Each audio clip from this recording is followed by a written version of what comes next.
જૂનાગઢ જિલ્લાના ભેસાણ તાલુકાના આરટીઆઈ કરનાર અને વકીલાત કરતા યુવાન સહિત 3નું અપહરણ, 4 આરોપી ધંધુકાથી ઝડપાયા. જૂનાગઢ જિલ્લાના ભેસાણ તાલુકાના તડકા પીપળિયાના રહીશ એવા આરટીઆઈ એક્ટિવિસ્ટ તેમજ વકીલાત કરતા યુવાન સહિત 3નું અપહરણ, 4 આરોપી ધંધો કરતી ઝડપ્યા. તડકા પીપળિયાના યુવાનની ફરિયાદ બાદ ભેસાણ પોલીસે તપાસ હાથ ધરી. ભેસાણ તાલુકાના તડકા પીપળિયા ગામે રહેતા 40 વર્ષીય એડવોકેટ સંજય કાપડિયાએ આરટીઆઈ કરીને વલસાડ જિલ્લાના રાબડા ગામે આવેલ વિશ્વભરી ધામ ચેરિટેબલ ટ્રસ્ટ તેમજ વિશ્વ વિધાતા ટ્રસ્ટ નામની સંસ્થા ટ્રસ્ટ સંચાલિત આયુર્વેદિક કોસ્મેટિક દવા બનાવવાના કારખાનાની માહિતીની માંગણી કરી હતી.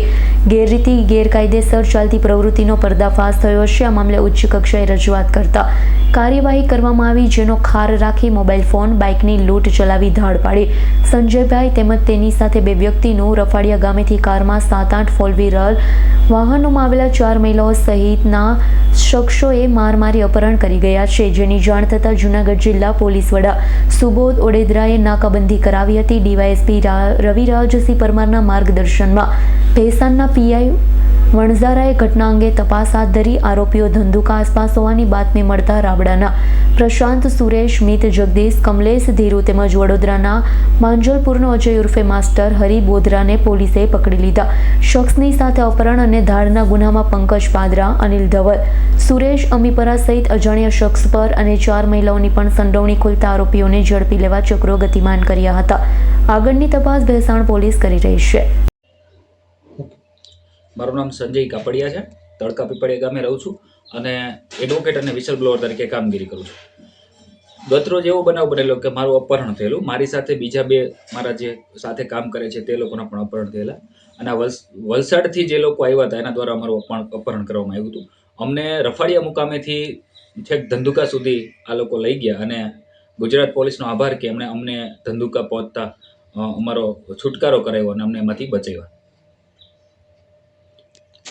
હા, શું બનાવ બન્યો હતો, કઈ રીતે થયું? પછી બનાવની વિગત એવી છે કે પાછલા 5-6 મહિનાથી જે આ વિશ્વભરી ધામ ચેરિટેબલ ટ્રસ્ટ અને મા વિશ્વવિધાતા ચેરિટેબલ ટ્રસ્ટ જે છે રાબડા ખાતે જે આવેલું છે વિશ્વભરી ધામ, એમાં ચાલતી ગેરરીતિઓ બાબતે મેં જે કાગળો મંગાવી અને એના બાબતે અરજી અહેવાલ કર્યા અને જે ગેરરીતિઓ જાહેર થઈ, જેમ કે શરત ભંગ, ગેરકાયદેસરના બાંધકામો, સ્ટેમ્પ ડ્યુટીની ચોરી, આ સિવાય રોડ રસ્તા પરના દબાણો, લેન્ડ ગ્રેબિંગ, એ સિવાય જે ટ્રસ્ટો છે ટ્રસ્ટોમાં જે હિસાબો છે હિસાબોમાં પણ ગેરરીતિ, ફૂડ એન્ડ ડ્રગ દ્વારા પણ ત્યાં રેડ કરવામાં આવી હતી.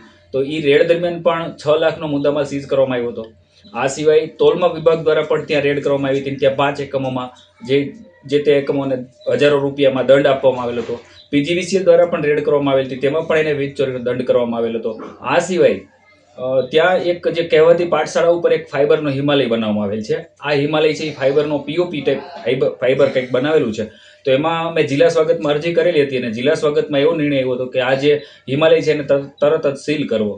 તો આ જે સીલિંગ થાય અને એના બળાપાને કારણે આજે એ લોકો મારા ઉપર હુમલો કરી અને મને બળજબરીપૂર્વક મારું અપહરણ કરી અને મારી સાથે બીજે 2 અન્ય લોકો હતા એને અપહરણ કરી એ લોકો લઈ ગયેલા અને અમારો ધંધુકાથી છુટકારો થયેલ છે.